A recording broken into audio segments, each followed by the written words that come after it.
Hello, hello, hello, and welcome to the Altwork podcast, where we explore the new frontiers of work and challenge everything you thought you knew about your career, business, and the world of work. Once again, I'm Victoria Relas, and with me is my co-host, Sakib Rasul. Hi, Sakib. Hello, Victoria. Here we are again. And today we are going to talk about conquering burnout, overcoming exhaustion, and rediscovering joy. So burnout is a term that I think became very popular after the pandemic, and it's kind of continued since. And to a certain level, I think everyone has experienced some level of burnout. So it's a serious issue, and it's also a complex term. But actually, Sakib, you don't think that the word burnout is very useful. You don't like using that word. So why don't we begin there? What's your beef with the word burnout? And don't you ever experience burnout? Hey, Victoria. Thank you for the question. Mm. Yes, I do get burnout sometime, but I decline to declare it as some kind of like an overarching thing that might paralyze me. Mm.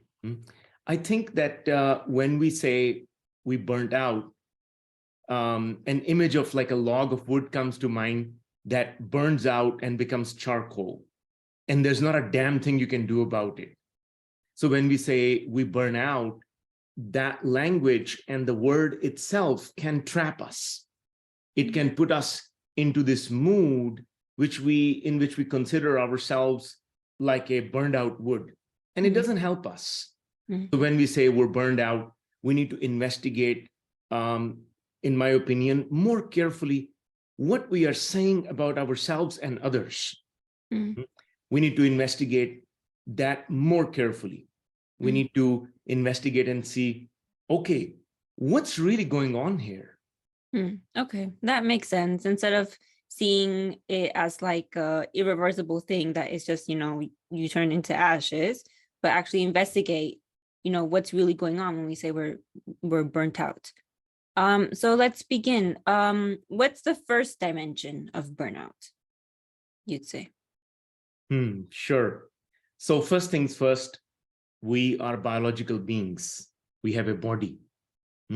Are we lacking sleep? Are we lacking nutrition? Are we lacking hydration? Are we missing exercise? Maybe we have a medical condition that requires some attention that we are ignoring. Is that what's going on? We need to make a more grounded assessment. Being burnt out is not a grounded assessment.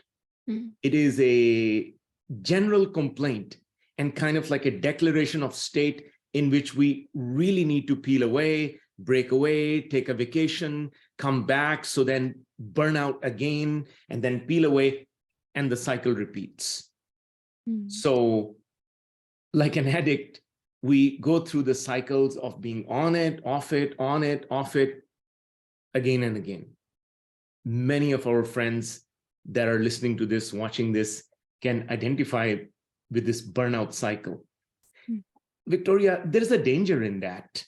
There's a danger in it because declaring this state could work like an excuse to shrug our commitments and hide out. Now, I want to be careful. I'm not saying that you should not take a break and pay attention to the domain of body and health. But what I'm saying is that we need more careful investigation of what we mean when we say we are in a burnout. So the first thing we need to do is to think what practices we are missing in our life to take care of some physical aspect of what's going on with us.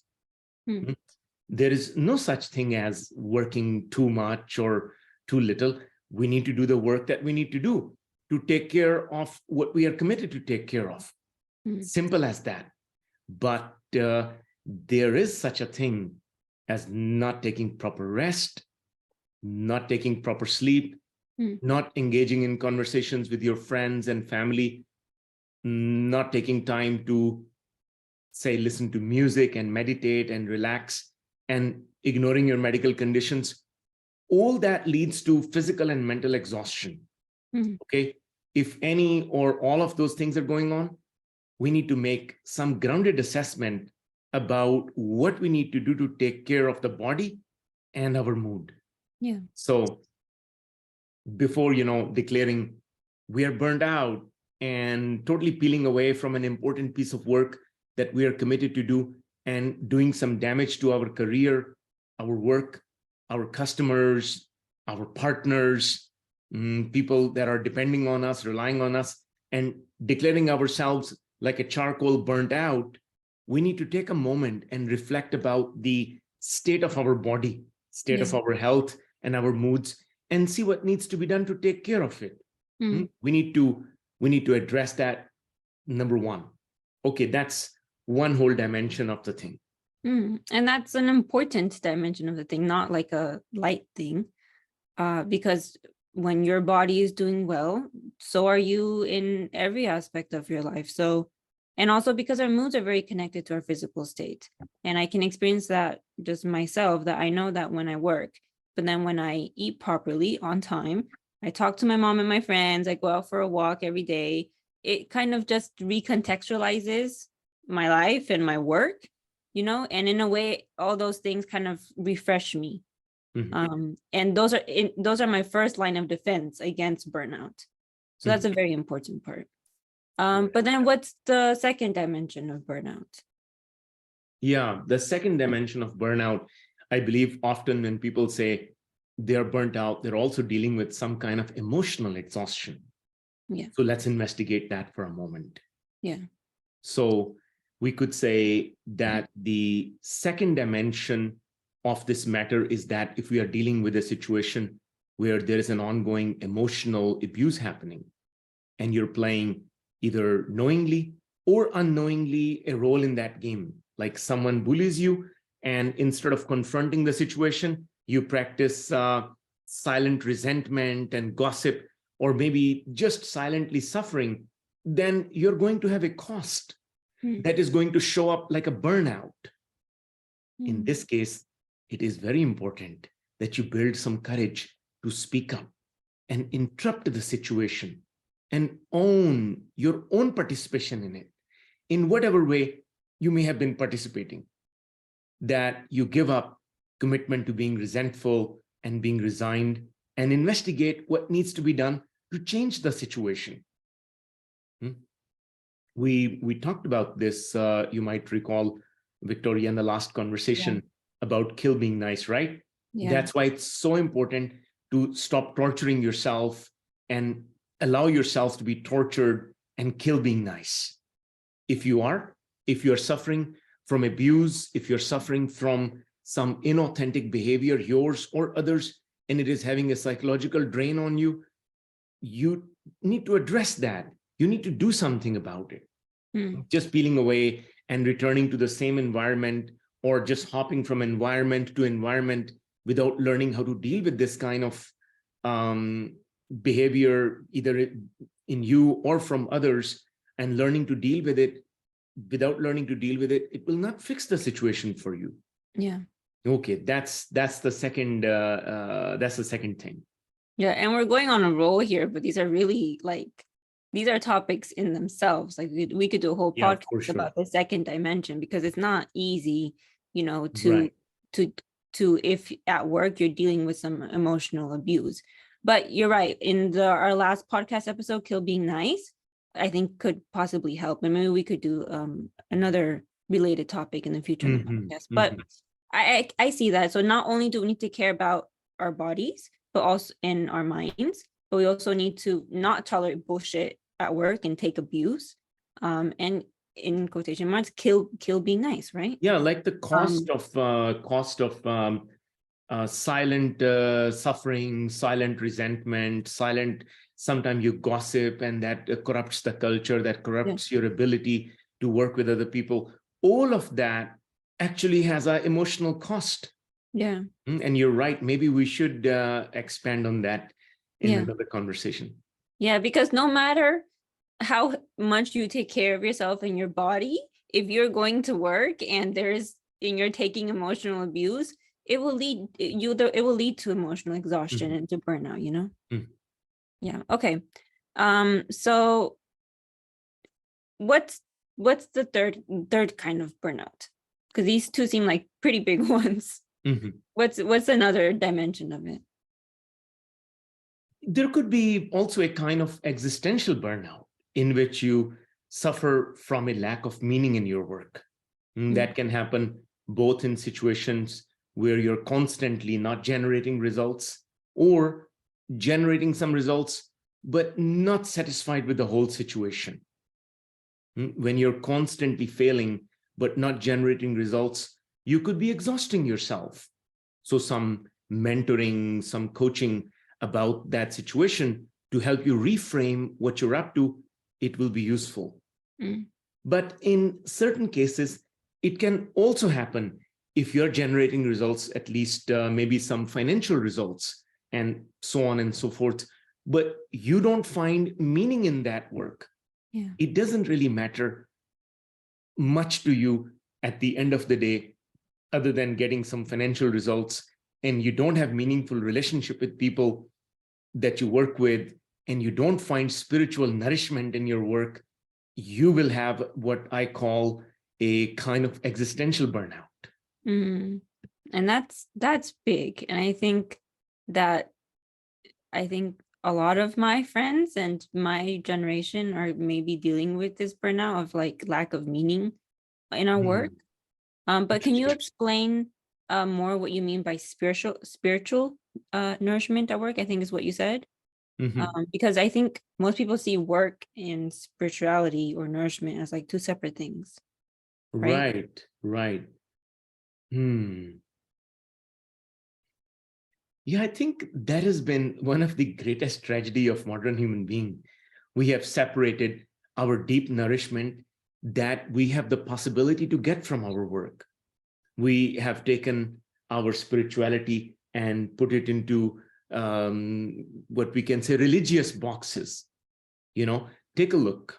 When we talk about spirituality, we start thinking right away like, we need to find some religion or some meditation center or something like that. We have forgotten, and we need to remember that our greatest spiritual nourishment comes from our connection to the whole, to something that is bigger than us.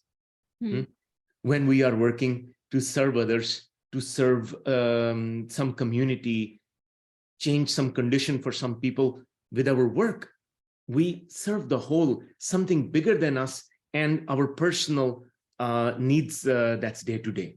So in that sense, our work is the most direct connection to our spiritual nourishment. But unfortunately, we don't see that. Unfortunately, we insist that spiritual nourishment will happen in some kind of exclusive community behind closed doors or something like this. That's not what spiritual nourishment is. Only maybe some spiritual nourishment can happen there. Sure.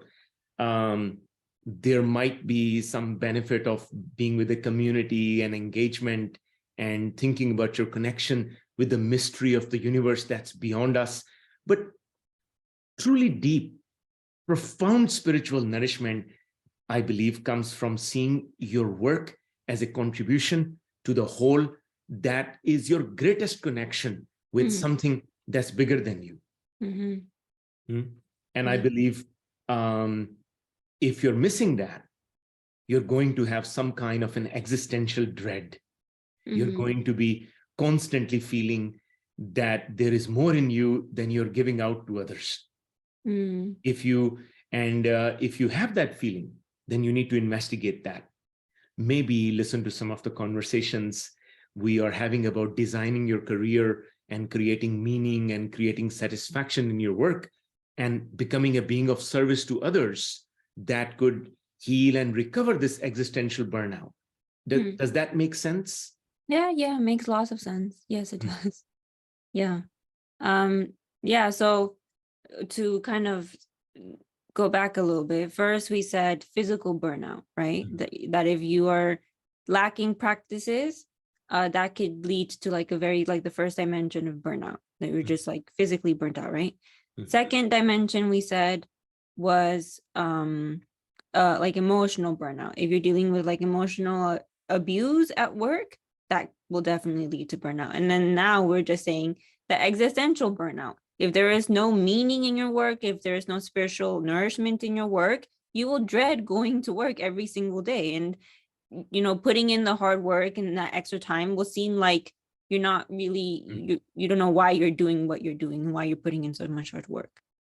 So I'm beginning to see like the connection between these various dimensions or levels of burnout that you're talking about. Because if your body is tired and you have not taken rest, I will not have the ability to deal with emotional abuse going on at work, let alone ask the question of what is the meaning behind my work, you know? Yeah. So my question is, where does one begin?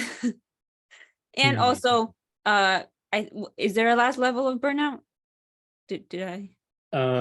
Yeah, I think when we were talking earlier yesterday about it, we touched, okay, maybe let's touch very briefly on what we considered the fourth level, the fourth dimension of burnout. It's not so much a level, it's more of like an aspect of it, like a dimension of it, that of burnout that we is more often that's associated with the large groups and societies and companies, and the whole cultures can get into sometime this certain mood of stuckness that they care deeply, but they don't see a way out of the situation.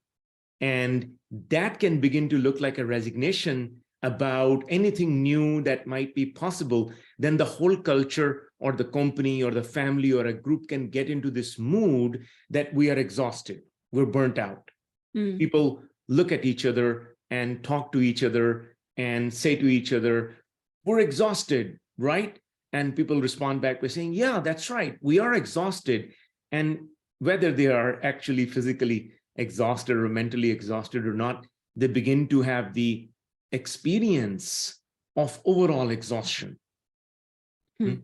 I mean to say, whether their bodies are exhausted or not, whether they're actually there is something going on in that kind of a sense, someone in the family or in the company that begins to, or in any kind of a group that begins to recognize, that can begin to ground this assessment, to begin to interrupt, not just go along with the gossip going around, this assessment going around that, hey, we are resigned and we're burnout, right? Like happened in the COVID time, people, whether they're actually physically burnt out or not, people just starting to speak about it as if they're burnt out and starting to convince each other. And a lot of people got really, really in this mood.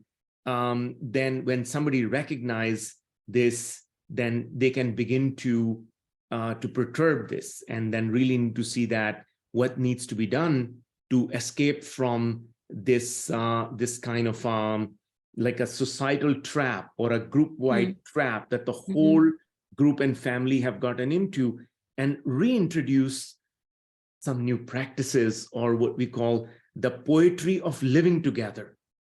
The poetry of living together, poetry of working together has gone missing. Maybe some shared meaning about what we are really up to has gone missing, that has to be introduced into the space that can possibly shift the moods of the people. Got it. So this last dimension is almost sounds like a peer pressure to be burnt out. It sounds like, if I'm just going to rephrase here so I can better understand. It sounds please. like this last dimension is kind of like a cultural mood of being burnt out and resigned and just tired, and like almost like a commitment to being that way. And then also like convincing others that you should also be this way. Why are you being so happy when all of us are feeling like shit, you know? No, So that's brilliant what you just said. That I think that you really touched on a very important part of it. It's like a unspoken commitment or silent shared commitment to be burned out, to be in a certain kind of a mood. Yeah. And then you hire new people into the team, and 3 months later, they're also burnt out and no work has really happened. And notice that in this kind of a culture, all other 3 levels of burnouts are happening. You know, there's a physical burnout happening. People end up developing practices for not taking proper rest, proper sleep, proper water, proper hydration, all of that, relaxation, recreation, all of that goes missing. People begin to have a lot of gossip and a lot of resentment about each other, which can create the mental exhaustion that leads to physical exhaustion. And earlier you said, where to begin? Begin anywhere. Begin what is the breakdown right in front of you, and begin to pull on the thread, right? If you're not taking proper sleep, proper nutrition, maybe proper rest, start there.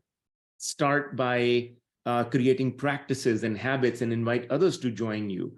If there's a gossip going on all the time, there's a bullying going on all the time, then say something about it, interrupt it, perturb it, and ask people to stop it. Remind each other that who they really are in this game to each other, for what purpose. And that purpose then goes to creating like a shared meaning and your own individual meaning. What are you up to? Where are you working?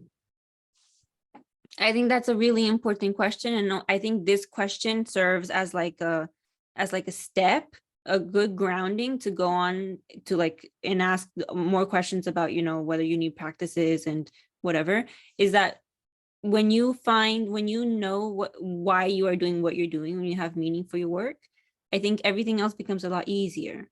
Yes. Yeah. Yes.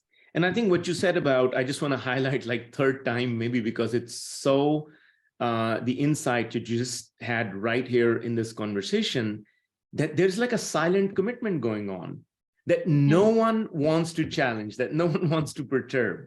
And if you want to escape this burnout that the whole group is experiencing it, you need to look at what is that silent commitment as a manager, as a leader, as a senior manager, doesn't matter.